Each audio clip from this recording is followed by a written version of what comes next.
মাইচা গেলি রে শালা সকাল সকাল যে কেউ মুখ উঠিয়ে চলে আসছে জব ইন্টারভিউ দিতে চলছে নাকি আমার মার বাল দিতে এসছে লাবড়া। আর নেক্সট পাঠাবে रोम रोम भाइयों। वाह क्या लड़का है, very handsome boy. Lane sir আমার সিভি দেখুন। ও সিভি টিভি দেখো না, মানে আমি নিজেই করতে জানি না। তুই এটা বল যে কোম্পানিকে আগে নিয়ে যাওয়ার লেগে কি করতে হবে? একদম সোজা চার কোণে যেটা চাকা লাগিয়ে দাও। আরে খাপা তো দাও, মানে আমি এটা বুঝাতে চাচ্ছি যে তুই কোম্পানিকে কি করে আগে নিয়ে যাবি।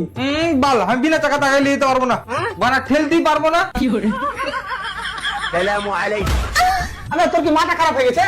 এরাকে দেখছিস, এরা পিছনে 5 বছর থেকে আমার কোম্পানিকে আগে নিয়ে যাওয়ার চেষ্টা করছে। আরো 10 বছর কাজ করলেও আগে নিয়ে যেতে পারবে না, যতক্ষণ না চাকা লাগাবে।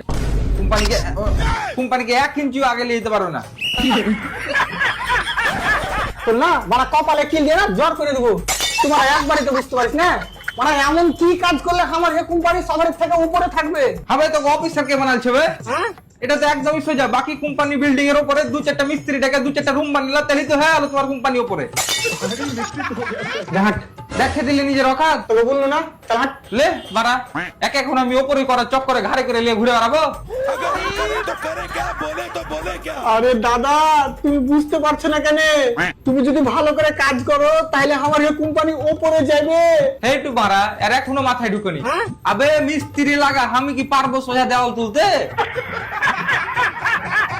তোর ভালো লাগে বলছি ভাই, তুই এখান থেকে চলে যা। যাচ্ছি তো মানা, তুই হ্যাঁ খেপা পাইছিস নাকি? এত পড়াশোনা করে তোর কাছে রাজমিস্ত্রি কাজ করবো?